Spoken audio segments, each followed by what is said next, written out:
Il est clair qu'aujourd'hui, on est dans un moment où nos charges augmentent sans cesse. Il faut rappeler qu'on a eu des augmentations de papier qui ont été extrêmement importantes ces dernières années et qui ont vraiment impacté nos comptes d'exploitation.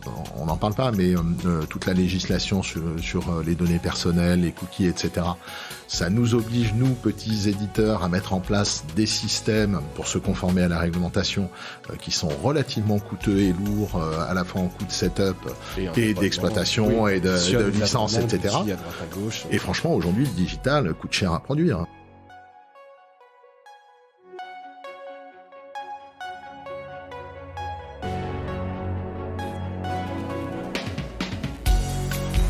Bienvenue dans Mediarama, le podcast du futur des médias. Je suis François Desfossés et chaque semaine, je rencontre des entrepreneurs, des têtes penseuses et des experts de la galaxie média. Ce podcast est proposé par Cosa Vostra, agence de conseil tech et créative. Retrouvez-nous sur cosavostra.com.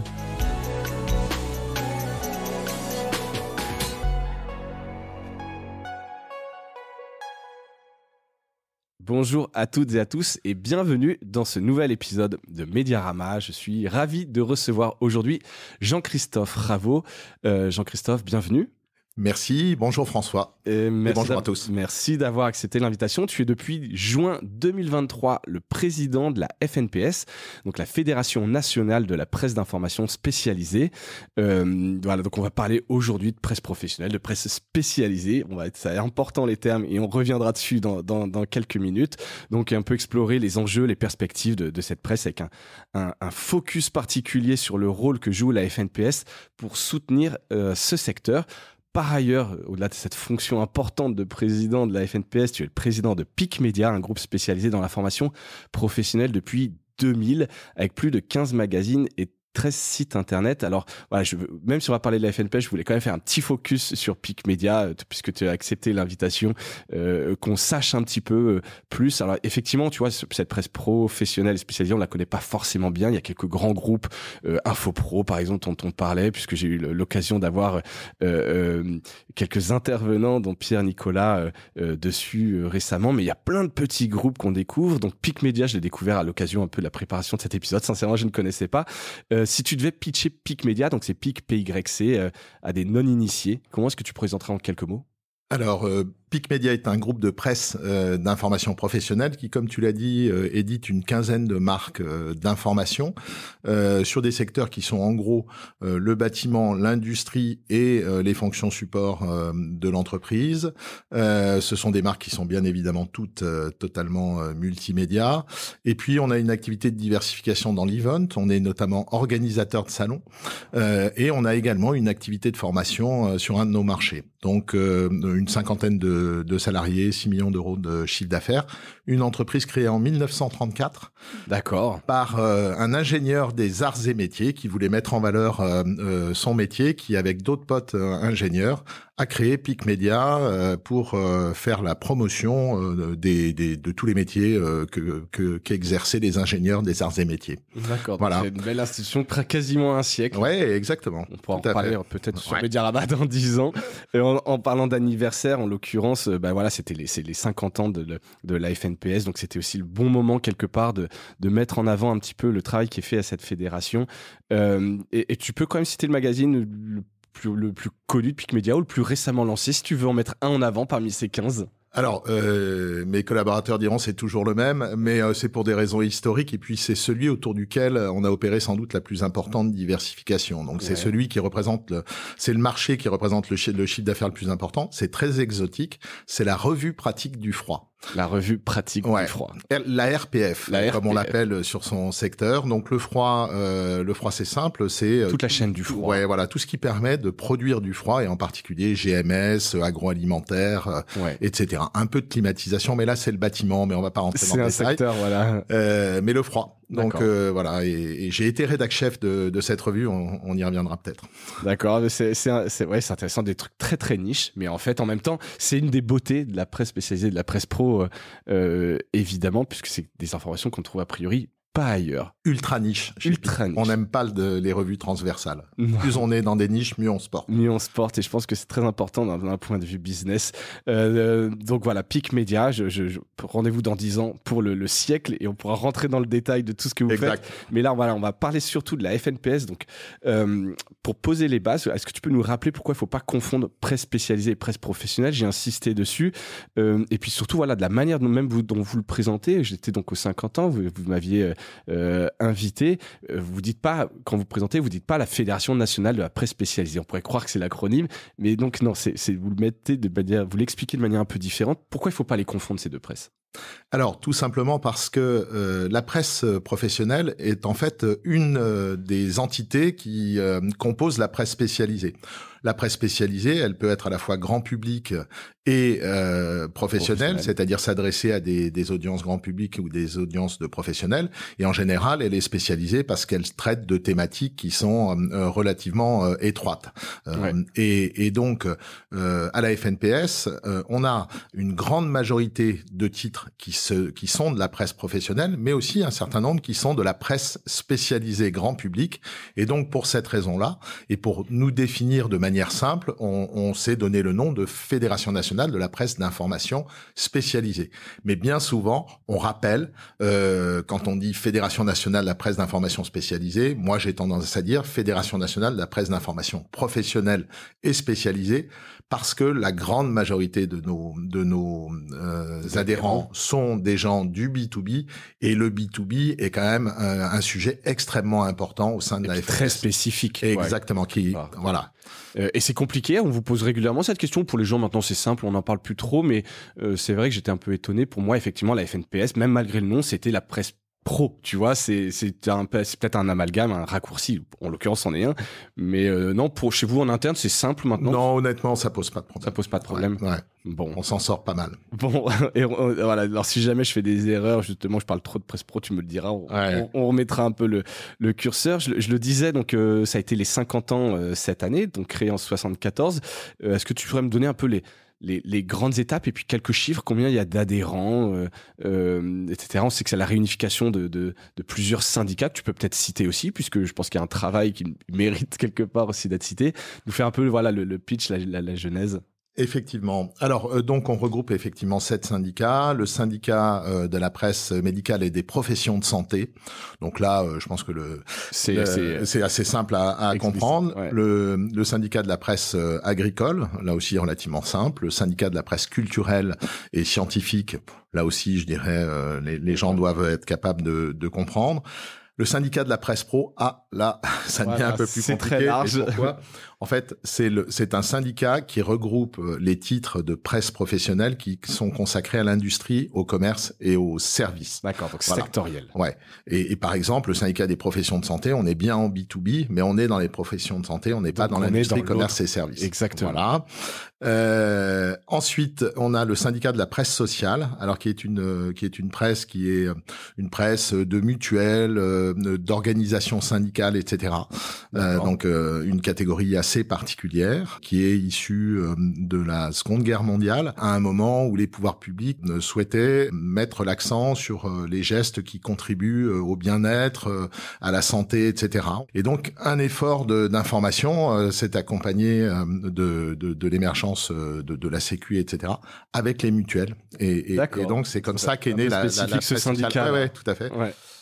Il y a le syndicat de la presse magazine et spécialisée. Donc c'est là qu'on est dans la presse grand public, mais spécialisée. Et puis, on a un dernier syndicat, le syndicat de la presse économique et juridique. Très important, c'est notamment toute la presse des professions juridiques. Donc, on peut citer Elsevier, Dalloz, Revue Fiduciaire. C'est des grandes maisons.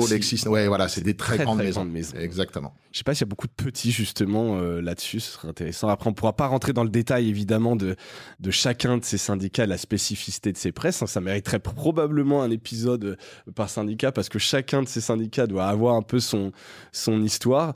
C7 syndicats. Cette presse spécialisée, cette presse pro, est-ce que tu peux nous raconter un peu les principaux usages que vous observez, comment les gens s'informent dans la presse professionnelle? Alors, c'est une question volontairement très large, tu réponds un peu comme tu veux. Est-ce que c'est quelqu'un qui, tous les jours, regarde son magazine, c'est la Bible quelque part, c'est la référence? Alors, c'est en tous les cas la première source d'information média des professionnels. Ouais. Ça, c'est très clair. Donc, elle joue un rôle très important comme source d'information sur les métiers pour l'ensemble des professionnels. Deuxièmement, c'est une presse qui se consomme avant tout sur le lieu de travail. Donc, premier lieu de consommation, le lieu de travail. Deuxième, le domicile. Troisième, la pause déjeuner. Et quatrième, les transports. D'accord. Donc on a fait, vous avez fait des études. On a fait des études sur ce sujet. On a une étude BVA qui date de 2021, qui a été menée auprès de 4000 professionnels, donc avec un échantillon qui était relativement important, qui a été bien fait. Et donc on a pu constater ce mode de consommation là. Si on parle papier versus numérique, on a encore une importance forte du papier dans les modes de consommation, notamment, et je vais utiliser une anecdote, mais qui est assez intéressante, y compris chez les jeunes. Et dans la presse médicale, il y a une revue qui s'appelle la Revue du praticien, qui est vraiment très connue. Ouais, la Revue du Prat. Ouais. C'est n'importe quel étudiant en médecine qui a préparé l'internat connaît la Revue du Prat. Et une revue qui sert énormément à préparer les examens. Et la Revue du Prat s'est dit on va passer sur le digital parce que nos lecteurs sont jeunes et aujourd'hui. Et ça fait partie d'un mouvement que tu as l'impression un peu inéluctable en disant je dois aller sur le digital. Et là, tollé général. Pourquoi ? Parce que justement, pour l'apprentissage, besoin du support papier, de surligner avec les stabilo-boss, etc. Donc, de même que dans nos supports, on a des contenus qui sont des contenus à forte valeur ajoutée que les professionnels conservent. Et pour la conservation, ils ont encore l'habitude de classer. Voilà. Donc, le papier a encore son importance. On est sur des périodicités qui sont des périodicités relativement faibles. Hein. Il y a des hebdos, mais il y a évidemment pas de quotidien. Il y a des hebdos et beaucoup de mensuels, bimestriels. Et donc, on est sur des contenus qui sont en rapport avec l'actualité, mais qui approfondissent. Et là aussi, parfois, le confort de lecture fait qu'on préfère encore consulter en papier. Donc voilà, mais évidemment le digital progresse. Oui, non, mais ça on y reviendra. Mais c'est vrai que j'avais été étonné pendant l'anniversaire des 50 ans de l'importance du papier qui était même mis en avant par certains témoignages de lecteurs, etc., dans les vidéos, etc. Et donc au début, je me disais ils font ça parce que voilà, c'est important. Mais non, c'est vraiment dans les usages, dans les études que vous avez. C'est une presse vraiment très particulière. C'est pas une question d'âge ou de génération. C'est comme c'est la presse pro, c'est sur des moments un peu particuliers où on fait sa revue de presse. C'est mieux en papier. Tout à fait. J'ai pas dû dire ça souvent, je pense, sur les médias Rabat, etc. Alors, je suis absolument pas contre le papier, qu'on soit très clair. Mais c'est vrai que souvent, on se dit, les usages évoluent, le papier est en baisse, et puis on met all-in sur le digital. Ce serait une grosse erreur dans la presse pro. Oui, complètement. Et la marque est encore incarnée par le support papier. Alors encore une fois, les choses évoluent et moi je suis absolument pas conservateur et il est absolument nécessaire de se déployer très largement sur le digital, les réseaux sociaux, les newsletters jouent un rôle extrêmement important. Oui, donc, alors là, particulièrement effectivement. J'avais une petite question comme vous n'avez pas d'adhérents de pure player qui n'auraient pas de papier. Tu vois, je pensais en disant de ma phrase d'avant, en me disant tiens, un contexte par exemple, c'est un exemple. C'est plutôt de la presse professionnelle, tu vois, c'est de l'abonnement, c'est du B2B, c'est un pure player, ils sont au SPIL pour plein de raisons, etc., notamment leur indépendance et puis l'ADN même de contexte, mais ils pourraient être chez vous. Oui, complètement. Et effectivement, on n'a pas de pure player. On a des groupes qui ont vraiment une part de chiffre d'affaires très significative sur le digital. C'est pas la majorité, mais il en existe, mais par contre, pure player, non. Mais ça pourrait. Enfin, oui, complètement. Ravi d'en avoir, complètement. Okay. Complètement. Je pense qu'aujourd'hui, vraiment, ça n'est pas le support qui définit. Non, de moins en moins. Ouais, voilà. De moins en moins. Et puis, on va voir. Je sais pas si ceux qui nous écoutent, vous avez un média de presse spécialisée ou de presse professionnelle pure player. Vous allez voir, à la FNPS, il y a quand même des choses intéressantes pour les adhérents. L'étude dont tu parlais, BVA, c'est des choses que vous communiquez auprès de vos adhérents. C'est pas uniquement pour vous faire une idée. C'est des choses que Complètement. Voilà. C'est une étude malheureusement qui date un peu, donc il faudra sans doute qu'on pense à refaire une mise à jour. Ouais. Pour autant, elle nous permet encore de bien nous situer par rapport à ses usages. Il y a des évolutions, mais elle date quand même de 2021. Le Covid était tout juste passé par là. C'est important. C'est sans doute. Tu te dis, voilà, ce serait intéressant peut-être 2025 d'y retourner. Un chiffre peut-être sur cette étude qui est très important qui est le chiffre qu'on met le plus en avant. 91% des lecteurs de la presse professionnelle la jugent crédible et fiable. Donc ça, c'est mis en regard avec justement le taux sur la presse qui est très mauvais. On l'avait vu dans le Reuters Institute, etc. J'ai plus le chiffre en tête, donc je peux pas dire de 30%. Ouais, voilà. 35. Et t'es surtout en baisse. Ouais. Donc vous êtes totalement dans un autre paradigme. Vous êtes une presse crédible, prescriptrice. Ouais. C'est assez intéressant, ça, justement, de voir à quel point les gens ont confiance dans ce média. Donc, c'est un rôle aussi, un devoir aussi de transparence quand tu as des annonceurs sur ton modèle économique. Alors oui, évidemment prescriptrice, on va partir de ce constat, donc 91% de nos lecteurs nous font confiance. Ça veut dire qu'on entretient un lien d'affinité avec nos communautés de métiers, on aime bien les appeler comme ça. Nos communautés de métiers ont ce lien d'affinité très fort avec nos marques médias. Qui présente un écrin très intéressant pour les annonceurs. Moi, j'ai coutume de dire que notre métier vis-à-vis des annonceurs, c'est de leur permettre de prendre la parole vis-à-vis de ces communautés de métiers dans le cadre de cet écrin et de cette relation si particulière de confiance et d'affinité qui fait que leur message lui-même profite de ce lien de confiance. Peut être entendu et c'est vraiment ça la raison d'aller communiquer dans un média professionnel aujourd'hui. Et en matière d'information, là aussi c'est cette étude BVA qui le dit, concernant les nouveaux produits, concernant l'innovation, la première source d'information, ce sont les médias professionnels pour les gens que nous avons interrogés. Donc ça veut bien dire que c'est dans nos supports qu'ils viennent chercher leur information et que donc ils s'attendent à suivre l'évolution des intervenants industriels, prestataires, etc. Du métier. Donc c'est vraiment un lieu important pour effectuer ses choix dans sa vie professionnelle en termes d'achat, etc. Et la publicité est considérée dans nos études. Alors c'est pas dans l'étude BVA, mais on est beaucoup à faire des petites études sur nos lectorats. Et ce qui est intéressant, c'est que la pub est considérée comme de l'information. Ouais, ça c'est hyper intéressant parce que ça justement le modèle, c'est pas du brain content, c'est de la pub, mais elle est tellement spécialisée, tellement niche par des annonceurs d'un secteur connu que c'est vu comme de l'information. Exactement. Le lecteur sans confusion pour autant et sans confusion, et c'est même fondamental. Alors là c'est vraiment quelque chose qui est absolument nécessaire, il faut faire la distinction. Mais c'est vrai que la pub dans les revues professionnelles est une pub d'image, mais souvent c'est une pub qui est relativement commerciale dans le sens où elle met en avant des procédés, des techniques, etc. Et donc, c'est là qu'on y trouve aussi l'innovation. Et donc, un lecteur s'arrête sur la pub pour voilà. Puis en plus, ça le concerne, c'est son métier, c'est ce qu'il met en œuvre tous les jours. C'est ça, contrairement à des magazines grand public où une pub sur deux n'est pas ciblée quelque part, où ça n'intéresse pas, où ça peut être vraiment vu. C'est pas le cas de tout le monde et c'est pas le cas de tous les magazines. Je suis pas contre la pub, bien au contraire. Mais en tout cas, là, c'est tellement niche, tellement ciblé que chaque pub en fait est intéressante. C'est l'avantage des communautés. Le terme que tu utilises et le bon, c'est que tout le monde cherche aujourd'hui des communautés. Vous y êtes. Sur le papier, ça a l'air bien. Tu te dis, voilà, t'as des annonceurs, il y a la crédibilité, donc c'est un secteur qui va bien. On dit toujours la presse pro, c'est une presse là où il y a encore de l'argent, les abonnements sont chers. C'est la fête à la FNPS. Malheureusement, c'est pas la fête à la FNPS. On va pas se raconter d'histoire. Si on parle du business model, on a en gros 3 sources de revenus. Des sources de revenus qui sont liées à la publicité, des sources de revenus qui sont liées à la monétisation des contenus et principalement l'abonnement. Et des sources de revenus qui sont liées à la diversification. Si on regarde parmi nos adhérents, je l'ai pas dit tout à l'heure, on a 450 entreprises, 1200 titres papier et 5 ou 600 sites de presse. Et parmi ces adhérents, on a énormément de PME. Il y a encore beaucoup de gens qui ne vivent que sur l'abonnement et la publicité. Sur la majorité. Sur l'abonnement, on est dans un mouvement d'érosion. Pas trop accéléré, mais quand même la tendance n'est pas aujourd'hui à acheter pour s'informer. Donc on vit ce mouvement-là aussi et on connaît une érosion lente de ces recettes.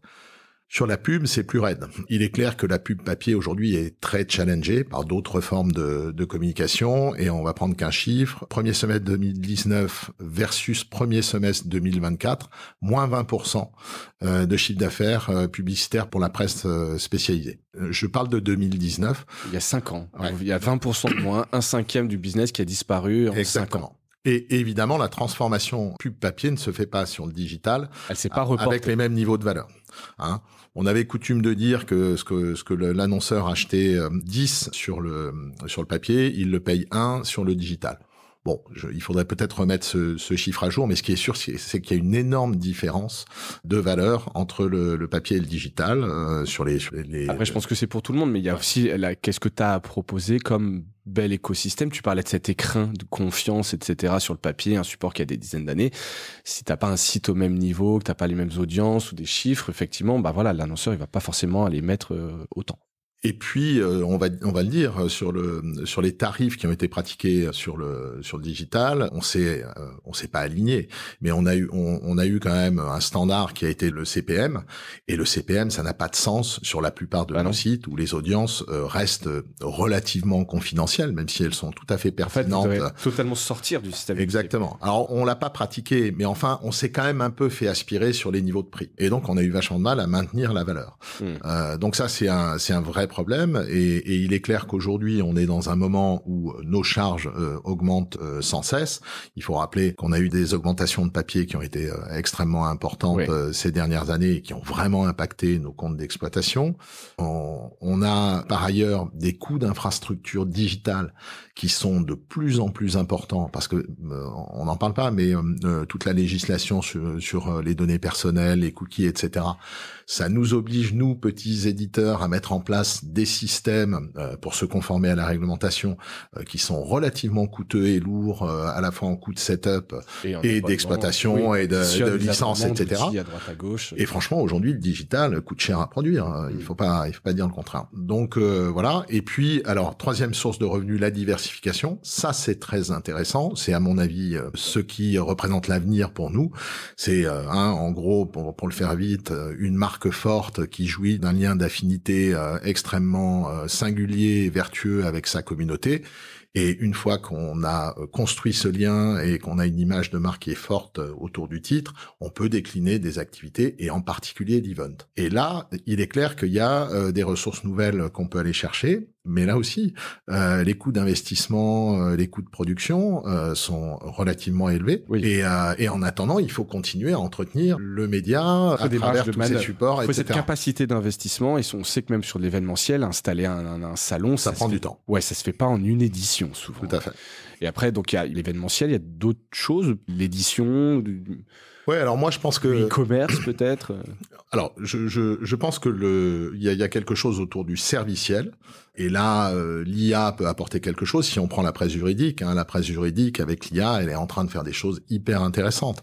Ouais, je vais alors citer justement un projet sur lequel on a un peu travaillé avec Groupe Revue Fiduciaire qui s'appelle Alter Ego au niveau de l'IA, qui permet en fait de répondre à des questions que se posent des juristes en allant piocher dans leurs fonds documentaires, etc. Qui est un super projet qui peut effectivement qui illustre peut-être ce que tu allais nous dire, pardon. Ouais, c'est ça. Quand on voit les bases de données dont disposent ces titres de presse sur la jurisprudence, etc., si ils ont la capacité à créer des moteurs non plus de recherche mais de réponse sur leur propre contenu, ça peut devenir extrêmement intéressant, et ça vaut de l'argent. Et donc, je pense que plus les contenus sont spécialisés, plus on peut trouver à travers le serviciel de nouvelles sources de revenus. Donc ça, c'est important. Donc diversification vers le serviciel, vers l'événementiel, vers la formation. Voilà, il y a des gens qui font de l'édition. Moi, je pense aussi que sur certains marchés, on est légitime à proposer des prestations de communication éditoriale. Et avec l'avènement du brand content, c'est pas inintéressant. Il y a un certain nombre de groupes de presse d'information professionnelle qui ont créé des agences, des départements en matière de brand content, et qui, au départ, vendaient pour leur support et dans leur support, mais qui petit à petit sont sortis de ce cadre-là et sont devenus de vraies agences. Propres clients, et puis aller proposer de la com, de la strat, etc. Tout à fait. Ouais, et ça c'est bien. Et en fait, voilà, je suis entièrement d'accord. C'est vraiment le sujet qu'on pousse. Les petits ruisseaux font les grandes rivières et il faut s'affranchir quelque part, enfin en tout cas dérisquer l'avenir du business en ne comptant pas uniquement sur le média. En tout cas, il faut le bétonner. Je crois que c'est toi qui disais ce truc-là pour que ça reste solide. C'est une marque, mais tenter plein de choses par ailleurs tant qu'on a encore la capacité d'investissement. Ouais, et en étant vraiment attentif à maintenir cette relation de confiance, donc à avoir un niveau d'exigence sur les contenus absolu. Ouais. Et on pourrait déboucher sur un autre sujet qui, à mon sens, est très important, qui est celui de la labellisation. Je pense qu'on a tout intérêt à faire en sorte que les méthodes journalistiques que nous employons et la qualité des contenus que nous délivrons soient en quelque sorte certifiées. Ouais. Alors ça pose des problèmes parce que pour les petites boîtes, c'est cher, ce genre de démarche, donc il faut qu'on trouve un moyen de trouver le bon label et le bon niveau de certification. Mais en tous les cas, vis-à-vis de nos publics et vis-à-vis de nos audiences, il est important d'investir et de ne jamais relâcher l'effort sur la qualité de contenu parce que c'est ce qui permet de décliner tout le reste. Je suis vraiment d'accord. C'est un sujet que vous aviez évoqué là, aux 50 ans, justement, la labellisation, mais c'est flou. Tu sais que ça existe côté dans le monde, il y a Reporters sans frontières. JTI. Exactement. Tout à fait. Ça me fait vraiment écho. Je crois que c'est la deuxième fois que j'en parle. Je vais vraiment finir par inviter Benjamin Sabat de Reporters sans frontières pour venir en parler, mais ça me paraît brillant, simple, un organisme neutre qui garantit ça, et donc au niveau de la presse pro et presse spécialisée. Alors je sais pas si c'est le JTI qui serait pour vous ou un autre, mais ce serait hyper intéressant, je trouve. La démarche est un peu lourde. Très honnêtement, elle est pas accessible à tous nos adhérents. Donc nous, on considère que le GTI est vraiment quelque chose qui fonctionne bien, mais qui aujourd'hui, en termes de coûts, reste un peu élevé pour nos adhérents. Donc je pense qu'il faut là qu'on réfléchisse tous ensemble dans la profession à la manière d'essayer de pas proposer 36 000 labels. C'est ça. C'est très simple important. Et lisible par le grand public. Il y en a pas, enfin voilà, qui va découvrir ce truc-là. Il faut pas que ce soit un truc pour vous en interne avec plein de concessions entre tout le monde, les syndicats. J'imagine ça ne doit pas toujours être simple. Alors il y en a un qui s'appelle la commission paritaire, qui est un début, qui est déjà un beau pas mal. Véhicule, effectivement, voilà. Légitime auprès de tout le monde. Mais en tous les cas, c'est sûr que aller vers ce genre de démarche, c'est, à mon sens, absolument nécessaire. Simplement, il faut qu'il y en ait pour tout le monde. Voilà. Ouais, exactement. Le sujet de la labellisation. C'était bien de le rappeler, je l'avais pas prévu, mais c'était effectivement un truc assez intéressant. Je reviens sur la fédération, la FNPS. Comment vous accompagnez un peu les titres justement sur cette structuration économique, modèle économique? Ça va permettre de faire transition un peu sur tout ce que vous faites à la FNPS, mais tous ces éditeurs, vous allez les voir, ils viennent vous voir en disant je sais pas quoi faire, Jean-Christophe, comment je fais cette diversification dont tu parles? Alors, on reviendra sur le rôle de la FNPS. En gros, il y a trois grandes fonctions à la FNPS, mais la troisième, et qui est relativement récente, c'est celle qui consiste à accompagner nos éditeurs dans la transformation et à les aider à piloter leur entreprise dans ce domaine. Ça repose en gros sur des rencontres. Donc, on organise toute une série de rencontres avec des formats différents, webinaires, matinées, etc., ateliers d'échange. Et il y a une vraie richesse d'échange à la FNPS entre les éditeurs.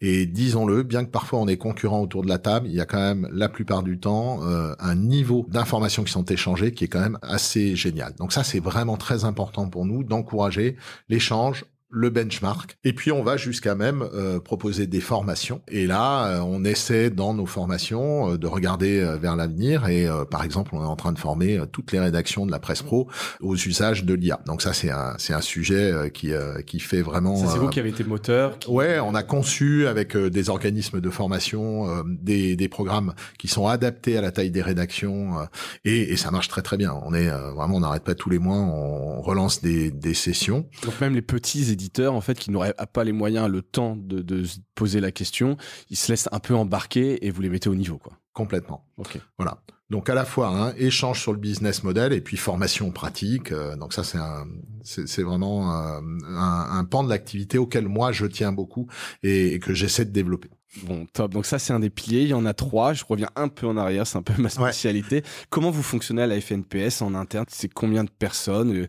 Juste un peu l'orga. Et puis après, on va plonger dans ces 3 piliers dont un vient d'être un peu dévoilé.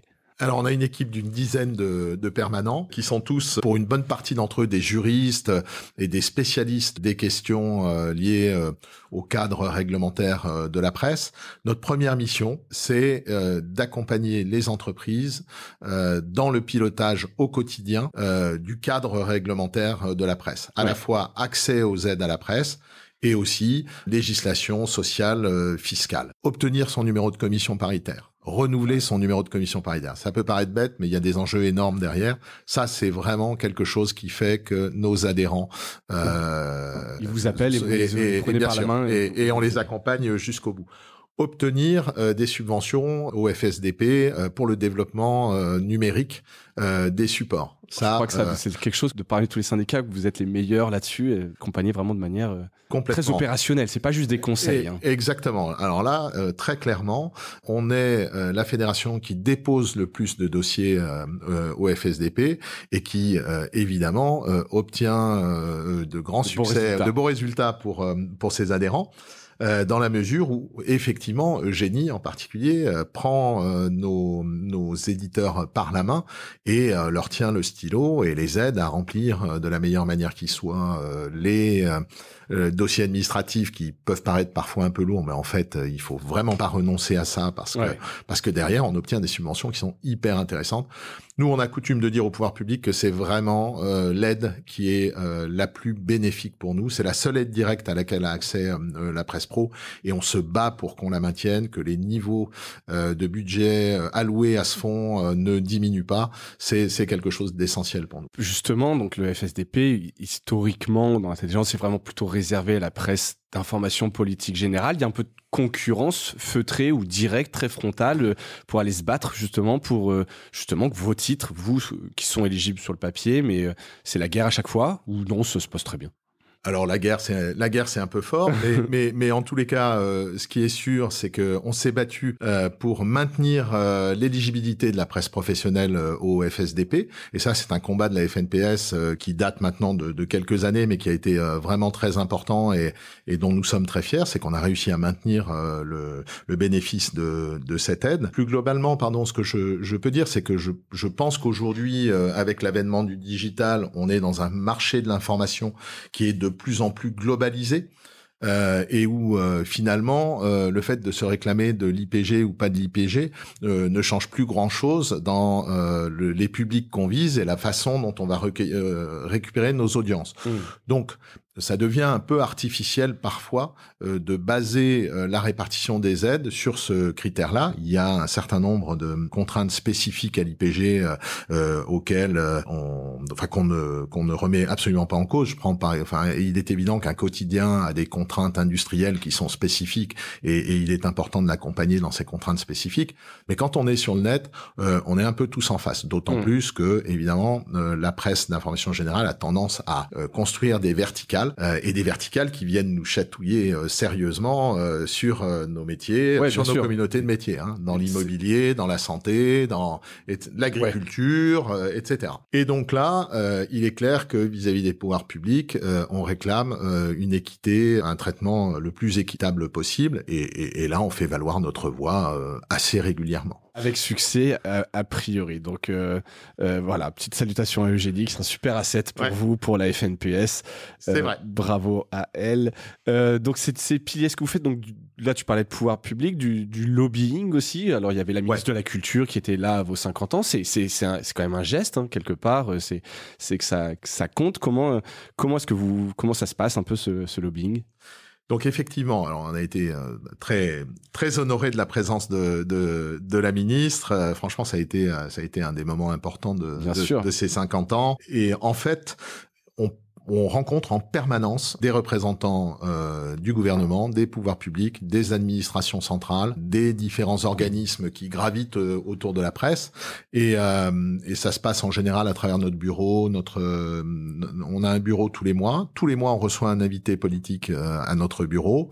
On a un comité directeur où on reçoit régulièrement des gens, et puis évidemment on est sollicité par tout un tas d'instances.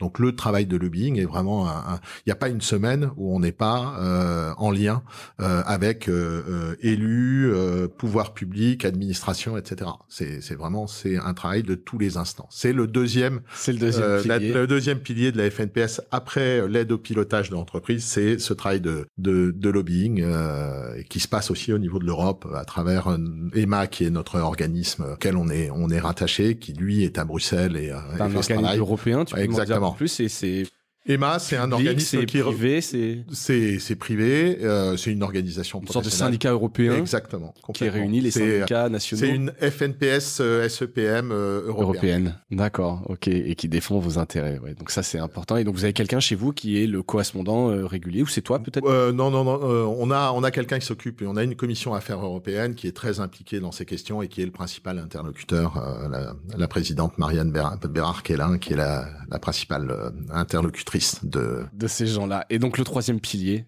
Donc le troisième pilier, on l'a évoqué en premier en fait. Ouais. C'est donc le benchmark, l'accompagnement dans la transformation digitale. Là, on est vraiment dans le business. On n'est pas dans le cadre réglementaire et on essaie ensemble de décrire l'avenir et de comprendre quels sont les enjeux et comment les tendances, les enjeux exactement. Et comment ça se transforme. Comment ça se transforme pour vous.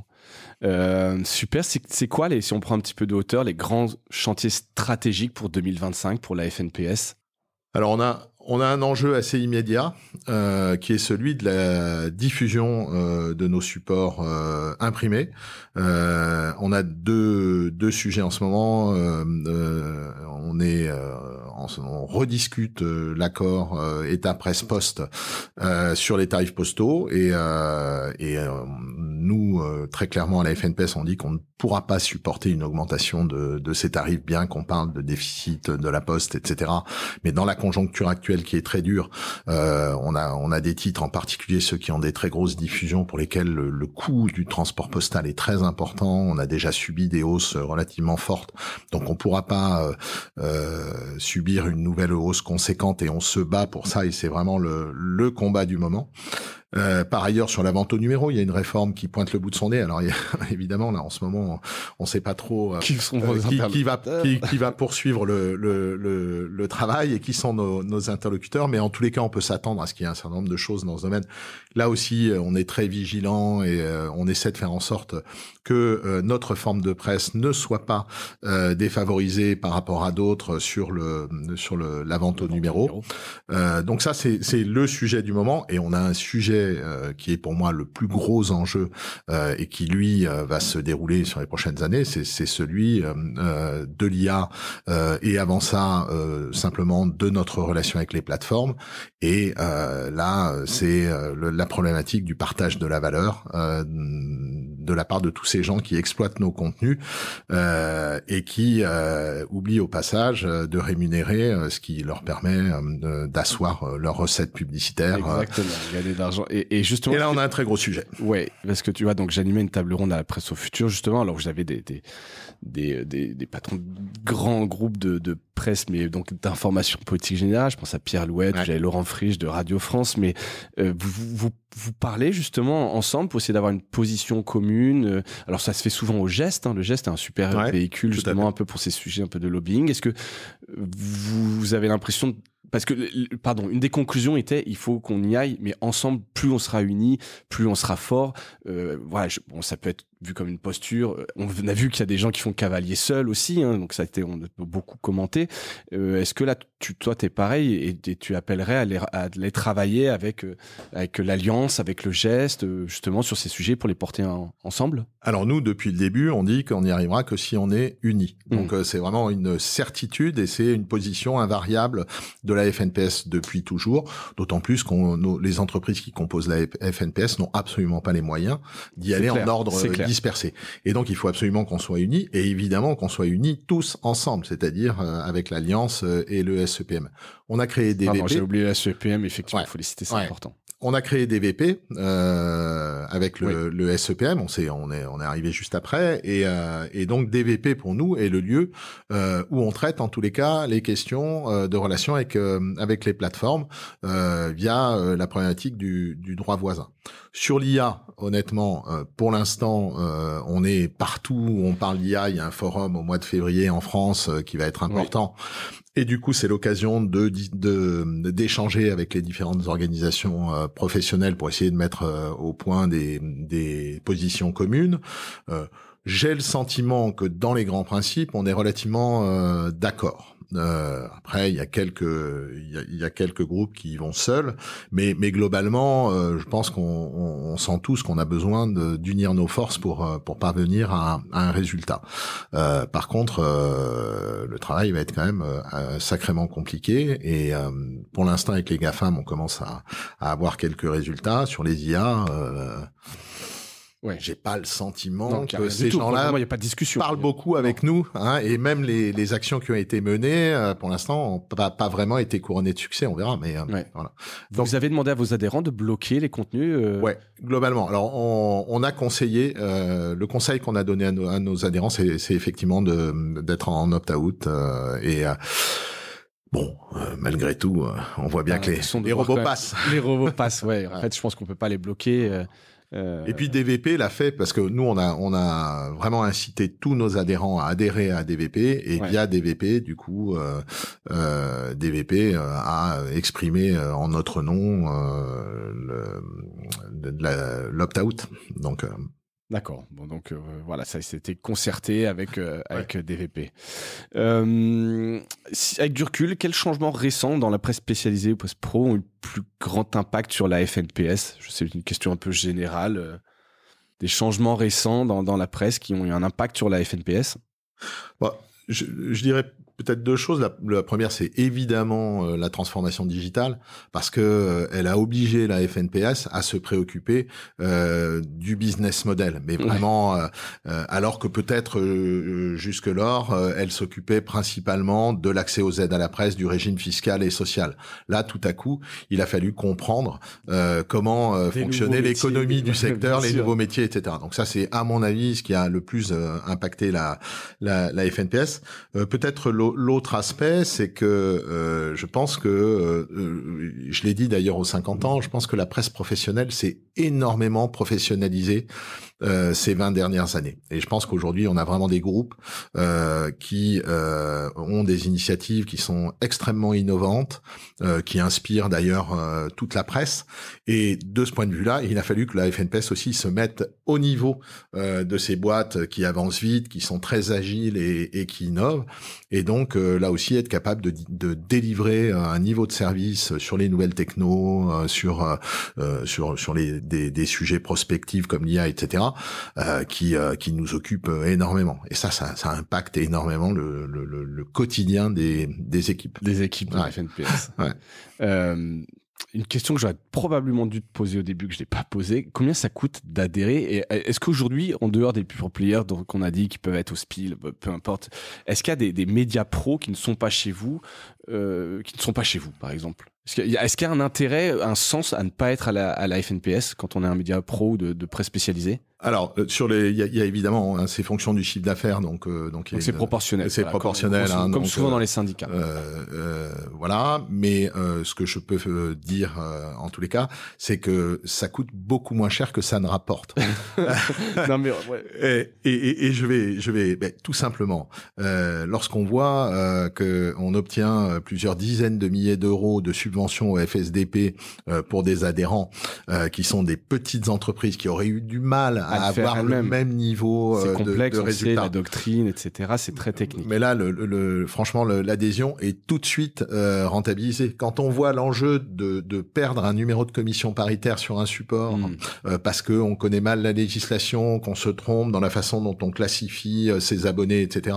Là aussi, je pense que l'enjeu est hyper important et que l'adhésion à côté, c'est rien du tout. Donc, à mon sens, la rentabilité, le ROI, voilà, de l'adhésion à la FNPS est tout à fait bon. Et donc, est-ce qu'il y a des éditeurs qui sont pas chez vous? Il y a des éditeurs qui sont pas chez nous, mais on est ultra représentatif du secteur. Honnêtement, aujourd'hui, avec 450 éditeurs, 1200 titres, tous les grands titres sont chez nous. Tous les titres leaders quasiment des différents métiers sont chez nous. On a une très grande représentativité. Écoute, donc si aujourd'hui vous êtes éditeur de presse pro, vous n'êtes pas, ou de presse spécialisée, vous n'êtes pas à la FNPS, vous tirez une balle dans le pied. Contactez très vite la FNPS. Si tu devais résumer, puis après on va passer des questions plus personnelles, on arrive à la fin de cet épisode, résumer en une phrase la mission de la FNPS aujourd'hui. Je ne sais pas si vous avez une baseline, mais si tu devais résumer en une phrase. Moi, je dirais accompagner les entrepreneurs dans le pilotage de leur entreprise au quotidien et face aux enjeux de la transformation digitale. C'est bien dit. Voilà. C'est bien dit. C'est important. Vous êtes vraiment des conseillers. Sur une note plus personnelle, quel site média ou app tu consultes au quotidien? Alors en ce moment, si je devais regarder ton téléphone, si tu regardes mon téléphone, tu vas voir un truc. Alors c'est le Vendée Globe. C'est vrai, t'es un grand fan de. Je suis totalement accro. Le classement évolue toutes les 4 heures. Et tu le connais quasiment en temps réel en permanence. Je le connais. D'accord. Je le connais. Je sais où ils sont. Et ce truc me passionne. Je tiens à dire d'ailleurs, et je suis absolument désespéré, que mon chouchou a abandonné aujourd'hui et que c'est le frère d'un éditeur de presse B2B. D'accord. Nelson Burton et son frère Louis Burton sur Bureau Vallée, qui a fini 3e du dernier Vendée Globe et qui là malheureusement aujourd'hui a abandonné sur une grosse avarie. Ouais. On l'appelle le MacGyver du Vendée Globe, donc il est normalement excellent bricoleur. Donc vraiment, ça doit être là il a eu un gros problème. J'espère que tout va bien. Et Nelson est un type super sympa. Ils sont très proches avec son frère. Le sponsor c'est Bureau Vallée. C'est un sponsor de la papeterie, des revues de papeterie qui sont chez Pic. D'accord. Donc, voilà. Donc je suis grand chouchou de tout ça. Donc c'est le Vendée Globe pour l'instant. Bon, super. Et pardon, mais d'un point de vue digital, le dispositif est bien fait. C'est en temps réel, tu peux voir avec des cartes et tout. Ça. Ouais, c'est pas mal. Alors sur la partie médias, information, je dois dire que ça vaut pas des médias professionnels. Il y a des trucs pas mal, mais enfin, voilà, le ton c'est voilà. Il devrait regarder un petit peu du côté de ce que vous faites, de ce que font tes adhérents. C'est pas mal. Super. Bah écoute, on a fait le tour des questions que je voulais voir. Jean-Christophe, merci beaucoup pour ton temps. Merci pour tout ce travail que vous faites à la FNPS et pour vos adhérents. Je trouvais ça intéressant pour les 50 ans de mettre un petit focus sur tout ce travail que vous faites qui est salué que dans la profession quand même, il faut le dire. Vous êtes quand même réputé sur tous les sujets qu'on a évoqués. Merci François. Merci Jean-Christophe et merci à toutes et à tous d'avoir écouté cet épisode. J'espère qu'il vous a plu et je vous dis à bientôt. Salut.